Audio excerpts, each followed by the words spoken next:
กราบสบายดีและสวัสดีเด้อพ่อแม่พี่น้องมาพบพ่อกับช่องเบาสมบูรณ์ชาแนลพี่น้องเอ้ยวันนี้กับเบาสมบูรณ์ออกมาแต่สวรรค์พี่น้องมาส่งเครื่องเนาะตอนนี้ก็จอดท่าไฟแดงอยู่เนาะไฟแดงอยู่พี่น้องเอ้ยทักทายสบายดีเด้อพี่น้องเด้อตอนนี้เบาสมบูรณ์กลับมาฮอดสวรรค์เป็นที่เรียบร้อยแล้วพี่น้องเราเดินทางออกแต่สวรรค์เนาะไปเชโนพี่น้อง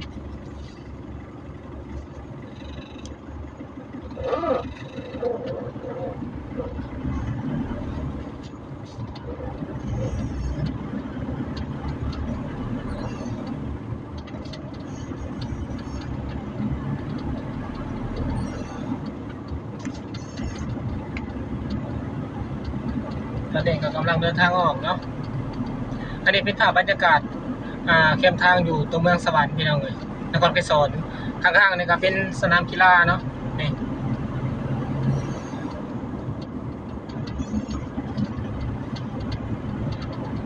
ไปคนเดียวคือเก้าพี่น้องเลยบ้านเอกอันนี้เป็นภาพบรรยากาศที่สวยพี่น้องเลยในตัวเมืองสวรรค์เนาะนี่โอ้แดดจิจ้าเลยน้อยนึงพี่น้องเลยวันนี้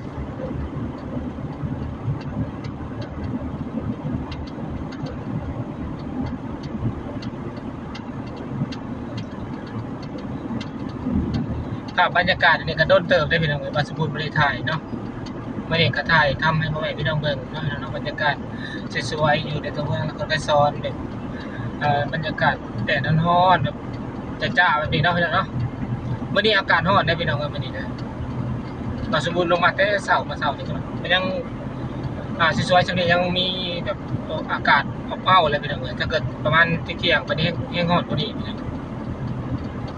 มื้อเช้าเนี่ยมันครึ้มเลยคือฝนสิตกเนาะไปส่งขนมคือเก่าพี่น้องบาสบูรณ์กลับมาผู้เดียวเนาะ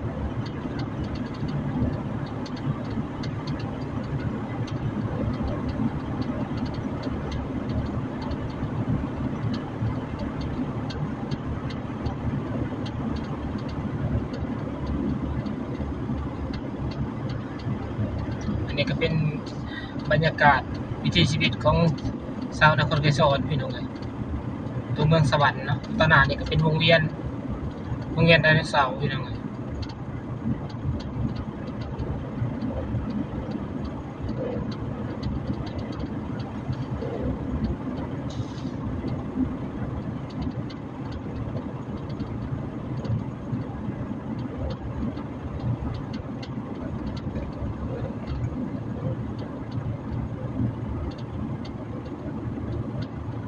นี่ใครรู้จักแน่พี่น้องเลยทักทายสบายดีเด้อพี่น้องเด้อนี่ก็เป็นวงเวียนไดโนเสาร์พี่น้องสัญลักษณ์ของนครไกรสอนแข้งสวรรค์เขตนะพี่น้องเนาะต้องมีวงเวียนนี่แหละแม่นรถพี่น้องเลยวงเวียนไดโนเสาร์นี่แม่นรถ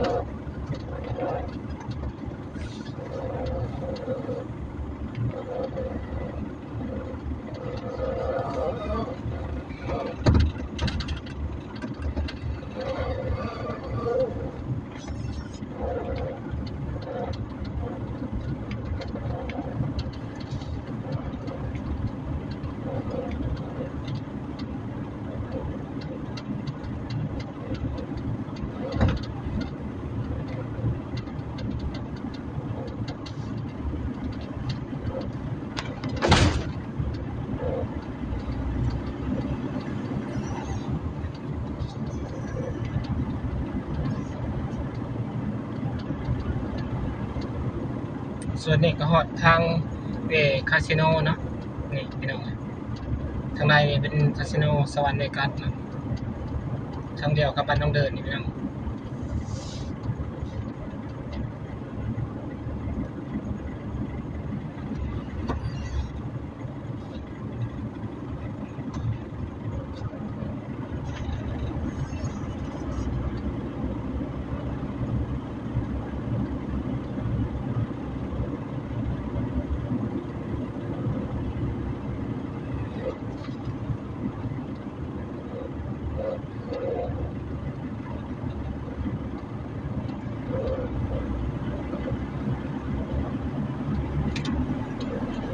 ตอนหน้าเนี่ยก็จะเป็นตลาดหลักแปดพี่น้องเลย ตาละแปดตัวหนา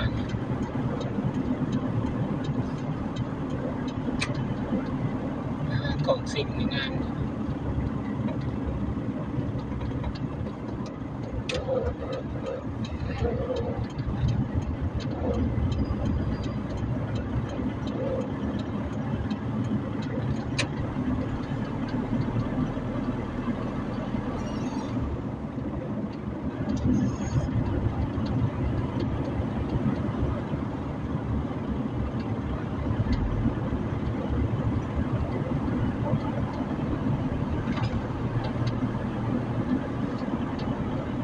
ส่วนนี้ก็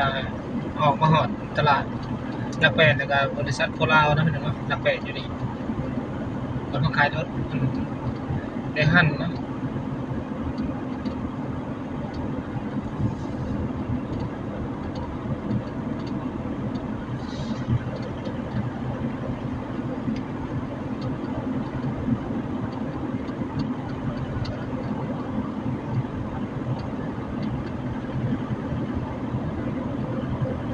รถกับบริไลน์มาได้พี่น้องกันตรงนี้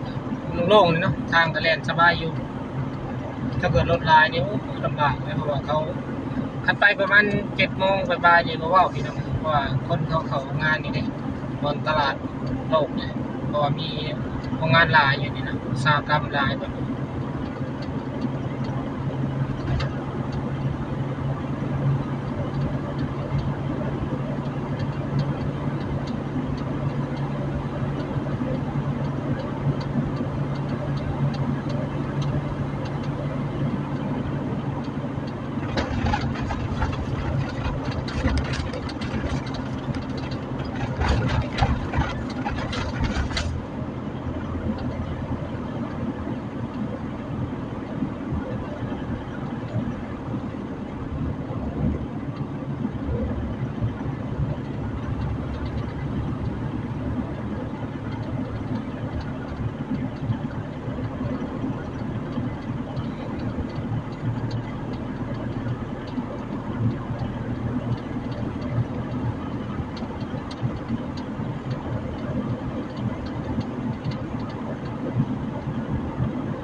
เพราะว่าแท้นี่มันเป็นโรงงานนะพี่น้องเขาจึงตั้งด่านไว้เพราะว่าให้รถแล่นคอยลงเลยเนาะแต่ละมื้อก็แบบนี้แหละพี่น้องว่าสมบูรณ์ก็ไปส่งขนมแต่ละมื้อเนาะส่งขนมถั่วตัดนะพี่น้องเนาะถ้าเกิดผู้ใดก็อยากได้ก็อย่าลืมนะพี่น้องเด้อโทรเบอร์โทรก็ได้พี่น้อง0304800 723เนาะติดต่อมาหาเราสมบูรณ์ได้พี่น้องสมบูรณ์ส่งให้ก็ได้ขนมพี่น้องเมื่อนี้ก็ไปส่งอยู่สวรรค์พี่น้องประมาณ400-500เลยเนาะ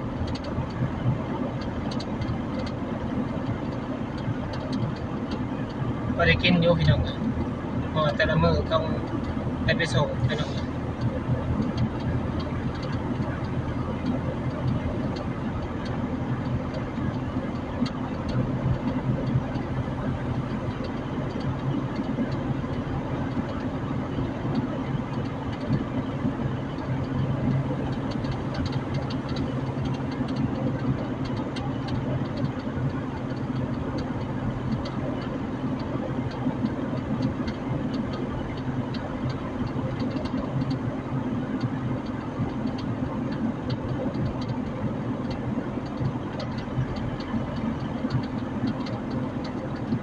นี่ว่าสมบูรณ์ชื่อ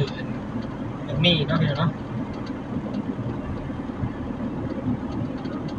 มีขายอยู่บ่มื้อนี้เนาะคือบ่เงียบนะคือบ่เห็นใครมาขายเนาะแต่ละมื้อนี่เต็มหมดเลย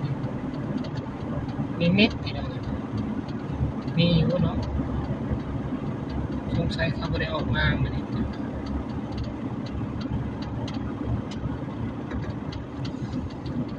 ได้ออกมาบ่ บ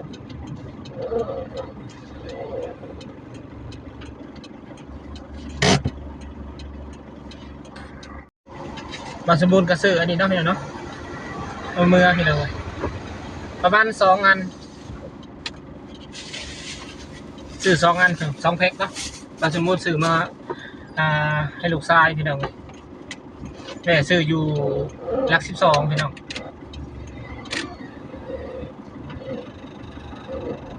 ตอนนี้บางสมบูรณ์ก็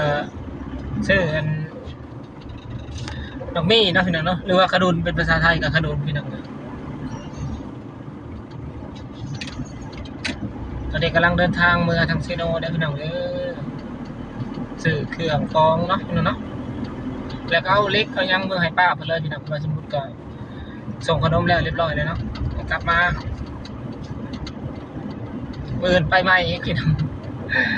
ถ้าเกิดผู้ใดอยากได้ก็จะลืมนะพี่น้องเด้อติดต่อบางสมบูรณ์พี่น้องเลยหรือว่า Facebook เนาะสมบูรณ์จันทวงศ์พี่น้องแท็กมาได้พี่น้องบางสมบูรณ์ก็จะจัดส่งให้เนาะขนมมันพวกถั่วดินตัดยังนี่แหละพี่น้องวันนี้ก็ได้โอกาสพี่น้องบางสมบูรณ์ก็เลยถ่ายคลิปให้พ่อแม่พี่น้องเบิ่งพี่น้องเก็บทางไปดำเนาะตอนนี้ก็บางสมบูรณ์ก็มาหอดพระธาตุดิงห้างแล้วพี่น้อง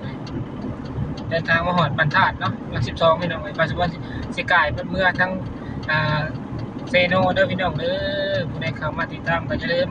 กดไลค์กดแชร์แน่พี่น้องเพื่อเป็นกำลังใจนะพี่น้องเนาะก่อนอื่นก็จะขอบใจที่ทุกท่านนะพี่น้องเนาะที่เข้ามาติดตามชมบางสมบูรณ์พี่น้องหรือว่าติดตามบางสมบูรณ์พี่น้องถ้าเกิดบ่มีFC ติดตามหรือว่าคอยให้กำลังใจบางสมบูรณ์ก็ท้อได้พี่น้องบางครั้งท้อได้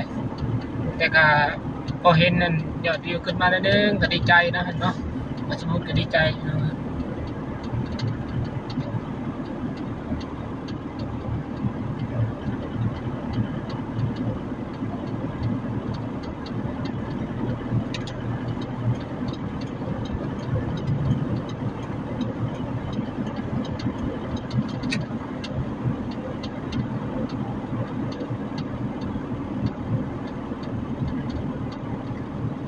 ก็ได้พี่น้องมาสมบูรณ์ต่างด่านได้ผลิตพี่น้องเธอมีด่านนำพี่น้องวันนี้บาสมุนเข้าแต่เช้าได้พี่น้องเนาะแต่ว่าประหยัดนะพี่น้องเพราะว่าบาสมุนมีครบหมดพี่น้องแล้วก็ว่าขี่ครบมันเนาะเพราะว่ารถบาสมุนมีครบทุกอย่าง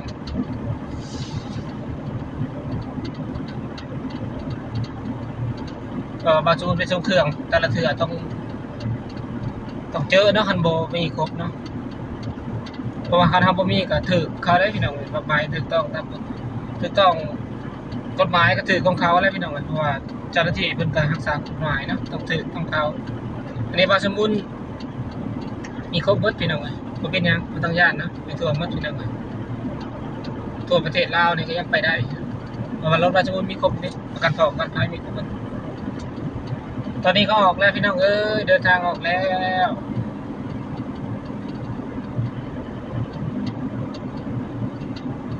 ทำขายเครื่องขายยังคู่มือนี่ก็ยากได้พี่น้องหาเงินหาคำเนาะถ้าเกิดหาเงินได้แล้วก็ต้องคนเก็บไว้แต่ประหยัดมัธยัสถ์ได้พี่น้องถ้าเกิดบ่ประหยัดมัธยัสถ์นี่บ่ได้เด้อเพราะว่าคู่มือนี่หาเงินยากหลายคนเฮ็ดเป็นยังก็ยากพี่น้องเห็นเขาเฮ็ดจะเฮ็ดยังก็เขาก็เฮ็ดน้ำเพราะว่ามันได้เด้พี่น้องใครก็จะเฮ็ดน้ำเนาะในสิ่งที่มันได้อันนี้ว่าสมมุติว่ายังบ่ได้ว่ายังเนาะพี่น้องเพราะว่าการค้าขายนี่มันแล้วแต่พี่น้องถ้าเกิดผู้ใดมักก็เอาพี่น้องถ้าเกิดผู้ใดบ่มักก็บ่เอาบ่มีหยังพี่น้องได้ว่าหยังเนาะแต่บางครั้งก็บ่สมมุติก็ท้อได้เพราะว่าเขาขายเครื่องทุกมื้อนี่มันมีการโจมตีกันพี่น้องโจมตีกันแบบว่าเจ้าคักของข่อยบ่คักนั่นนี่นะเฮาก็อึดอัดพี่น้องบางครั้งเฮาจะเว้า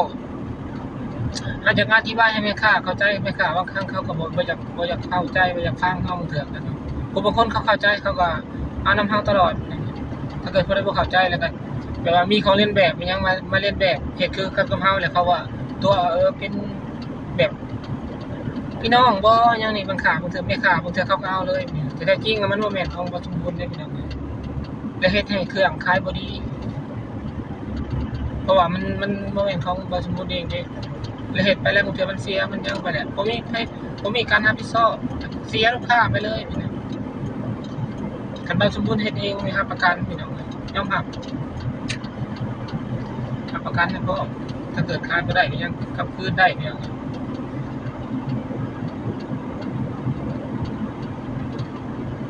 อันนี้แปลว่ามันมีการหลอกเลียนแบบกันหลายพี่น้องนะแต่ก็บ่ว่าหลายคนพี่น้องแม่ค้าบางคนเขาก็ค้าขายนำกันเหิงแล้วเขาก็รู้จักแบบเอานั่นนั่นนี่ได้บางคนเขาก็ขายราคาต่ำๆเขาก็ไปแล้วแม่ค้าบางคนเห็นราคาถูกแล้วมันเสียลูกค้าสำหรับว่าสมบูรณ์ได้สมบูรณ์เห็นว่ามันบางครั้งแบบตัวเป็นพี่น้องกันก็มีแต่ก็ว่าแต่ก็ยามันสร้างมาเถอะไม่ต้องสนใจพี่น้องอย่างค้าขายนะโดยเป็นอย่างเดียวถ้าเกิดไม่ขาดก็จะเข้าใจเขาแบบเขาเอาน้ำเอาแบบใจละลายนะพี่น้องนะที่สนับสนุนบาสมบูรณ์พี่น้องที่บ่เริ่มกันนะพี่น้องนะบางคนเขาก็เริ่มไปได้แต่ว่าสมบูรณ์เนี่ยบ่เริ่มเพราะว่าเอานับจากศูนย์เนี่ยมาแต่จะได้มารู้จักเป็นยังไงกันไม่ขาดบางคนนี่เขาไม่เข้าใจเลย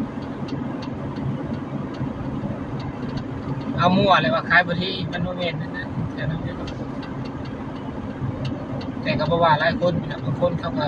เข้าใจแล้วก็ซอยเขาอยู่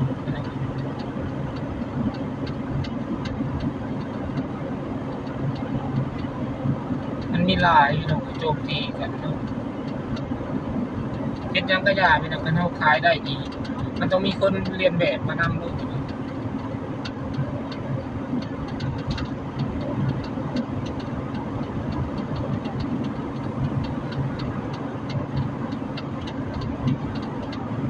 แต่ก็บ่เป็นยังพี่น้องว่าปัจจุบันก็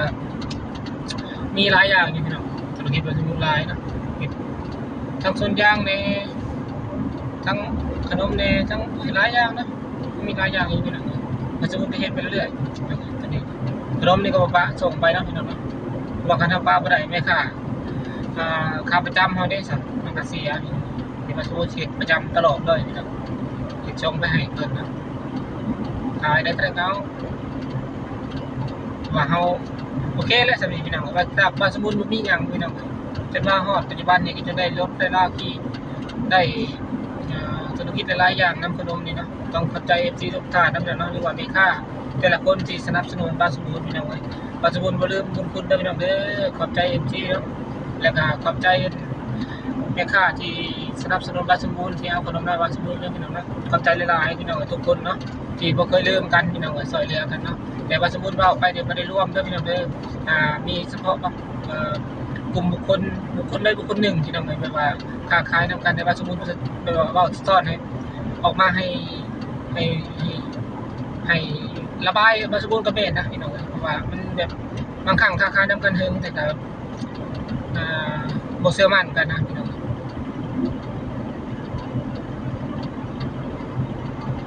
ในบาสมุนก็ออกมาแบบเป็นบางคนนะพี่น้องเด้อบ่แม่นรวมมัน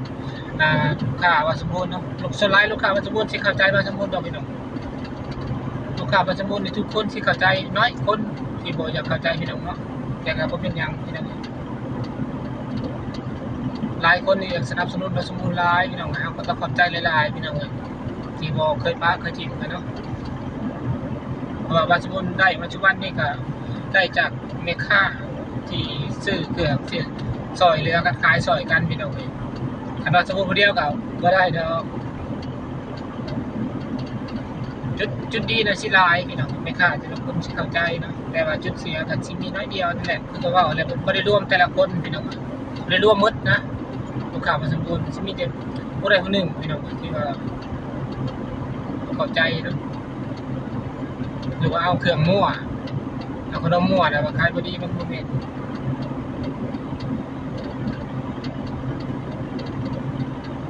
ส่วนหลายนี่สิไปทางเขตบางสมบูรณ์ก็เขตขนมนี่ก็เลิกหลายปีเติบพี่น้องแต่ก็บ่ว่าหยังพี่น้องเขาสิเอานำไปกระจายเฮาก็บ่ว่าหยังเรื่องค้าขายบ่เกี่ยวกัน แต่ว่าเวลาเอาน้ำเขาแล้วก็ให้เอาน้ำเฮานี่บ่แม่นว่าสิเอาน้ำแต่คนอื่นแล้วบ่เอาเลยเนาะเสียความรู้สึกเด้อพี่น้องมันบ่สมบูรณ์จังว่าเผลอๆโทรหาเฮาเอ่อให้ไปส่งไปฮอดบ่เอาก็มีโอ้เอาแล้วเอาได้ไดเฮาโทรหาเฮาโทรหาอีหยังซั่นพิลึกได้เข้าตัวว่าสมบูรณ์เด้อพี่น้องมันสมบูรณ์จนคือจะค่ายพี่น้องบางครั้ง ว้าวว้าวก็โทรบอกกันบอกมาหอดแล้วน้ำทงน้ำยังครับพ่ออันนี้โต๊ะไอ้มาแล้วล่ะเอ็ดเซนกันครับพี่น้องขอบใจเด้อพี่น้องเด้อที่ขับมาติดตามรับชมพี่น้องเนาะตอนนี้กับบ้านสมบูรณ์ก็สิได้ล่ำลาพี่น้องไปแล้วเนาะพี่น้องเนาะบ๊ายบายเจอกันคลิปหน้า